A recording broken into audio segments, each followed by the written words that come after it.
Welcome to The Debate, where we crack open literary and historical puzzles, digging into those fascinating gray areas.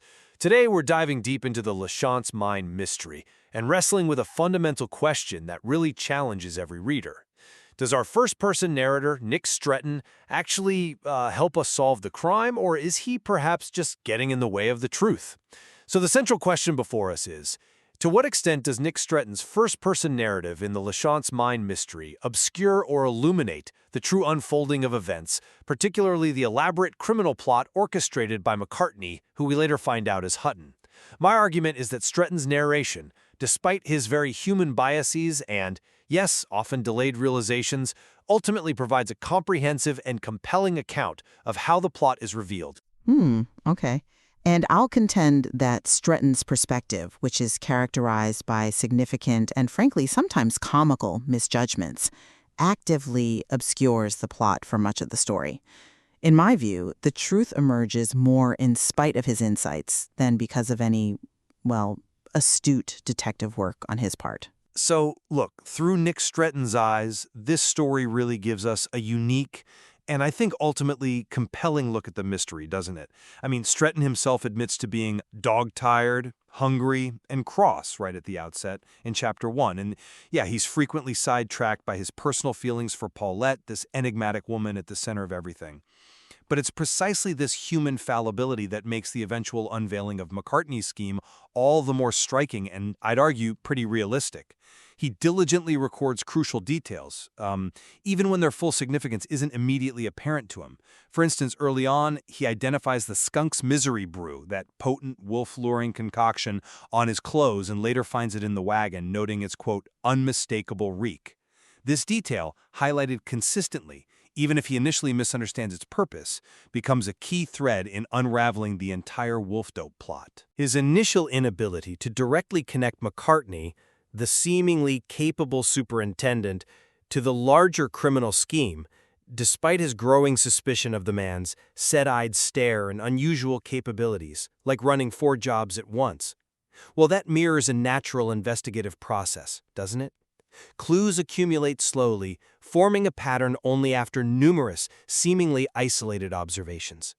The genius here, I think, is that the reader experiences the mystery unfolding alongside Stretton, sharing his bewilderment and eventual flashes of understanding. This transforms the narrative into a shared journey of discovery, rather than just a mere recounting of facts by some all-knowing observer. And when he candidly acknowledges his own fool behavior after the fact, like realizing the true nature of the wolf-bait dream in Chapter 11, it just underscores his honesty as a narrator who, though flawed, genuinely strives for truth. It feels like an authentic depiction of discovery. Well, while I appreciate the idea of a shared journey, I'd argue that Stretton's journey often feels more like taking the scenic route, maybe through a swamp rather than a direct path to the truth. His narrative, for me, is a testament to how profoundly a biased and, frankly, myopic first-person perspective can obscure rather than illuminate a complex criminal plot. Stretton's constant focus on his own discomfort, his almost romantic idealization of Paulette, and his self-professed stupid deductions repeatedly lead him away from the truth, not towards it. He's almost comically slow to grasp the obvious. Take the skunk's misery filth, that really distinctive foul-smelling stuff used as wolf bait. He encounters it twice, notes its potent smell, yet for a long time, he completely fails to connect it to any larger, deliberate criminal enterprise. He also dismisses Thompson's dying scrawl to search my cards as just, aberration, only later recognizing its critical importance when those very cards are found on McCartney. His conviction that Dunning-Collins, the 2 missing prospectors, were eaten by wolves, that persists even as late as Chapter 11, despite Paulette's quiet assertion, "I don't believe they're dead." This highlights a profound inability to process information that contradicts his preconceived notions. And crucially, he utterly fails to connect McCartney to Hutton, the real mastermind, even when McCartney himself tells the Valenka story, implying a detailed knowledge of Hutton's history. The plot's eventual resolution, it largely relies on external interventions, like the unexpected reappearance of Dunn and Collins in Thompson's Old Stope, or Paulette's forced confessions under duress, rather than Stretton's own astute detective work. His frequent declarations like, "I was a fool," serve as a pretty damning indictment of his narrative's shortcomings, revealing a character who stumbles upon the truth more by sheer accident than by design. I appreciate that perspective, but I think we might be underestimating the cumulative power of Stretton's observations, even when he initially misinterprets them. These seemingly isolated details, like McCartney running 4 jobs at once as superintendent back in Chapter 3, or the tiny seal in blue wax on the gold boxes in Chapter 4, they're meticulously recorded, right? They build the essential groundwork for later revelations. This raw, unfiltered collection of data, however incomplete, is precisely where the novel gets really interesting with its first-person perspective. It transforms the reader from just a passive recipient into an active investigator, forcing us to engage in the very act of interpreting raw, often misleading data. This isn't just a clever plot device, it's, I think, a profound comment on how human perception shapes our understanding of truth, mirroring real-world inductive reasoning. His sensory details, like the pervasive smell of Skunk's misery filth, that wolf dope we keep mentioning, while initially just a source of personal annoyance for him in Chapter 1, are consistently highlighted. They create a narrative thread that eventually leads to uncovering the entire wolf dope plot and its origin. Even his observations of Paulette's hunted look in Chapter 4 and her shrinking from Dudley are accurate, even if his initial interpretation of why she behaves that way is flawed. He's collecting all the pieces for the mosaic. He just needs time, and sometimes a jolt, to see the full picture. Okay, I appreciate the idea that Stretton's raw observations are foundational. But how do you reconcile that with instances like his complete dismissal of Thompson's dying warning back in Chapter 8? He finds a hidden message, "take care, something," in an envelope, and his reaction is simply, "What on earth did the old man mean?" rather than, immediately investigating its significance. Doesn't that act of oversight make his observations more a source of confusion than clarity, at least for a large part of the book? His physical discomfort and preoccupation with his dream girl, Paulette, frequently overshadows significant events. For instance, after Paulette shoots a man in the swamp in Chapter 6, leaving blood, he initially jumps to the conclusion it must be Dunn or Collins, the missing prospectors, showcasing this persistent inability to see beyond his immediate suspicions in Chapter 7. And his belief, stated right back in Chapter 1, that he alone uses Lec Tremblant, "I was the only man who ever used Lec Tremblant," that's a telling example of his insular perspective, which actively prevents him from considering McCartney's true intentions or movements via that very lake. The sheer volume of accurately reported details in his case serves not really as illumination, but almost as a distraction, until outside forces practically hit him over the head with the truth. It's fascinating, though, isn't it? How the author uses Stretton's very human flaws to create such a realistic texture to the unfolding mystery. I see why you might find his pace frustrating, but I'd argue that the story's rhythm, dictated by Stretton's gradual comprehension, lends a unique, realistic texture to the unfolding mystery. The long tale of tragedy at La Chance, as he calls it in Chapter 14, isn't just spoon-fed to the reader. It's revealed in layers, as Stretton's own worldview slowly expands. His initial shock at Paulette's true identity as Tatiana Paulina Valenka in Chapter 9, followed by his internal struggle to reconcile that with his belief in her innocence, that highlights the internal process of accepting new, uncomfortable truths. The slow revelation of McCartney as Hutton, the true mastermind, isn't a sudden flash.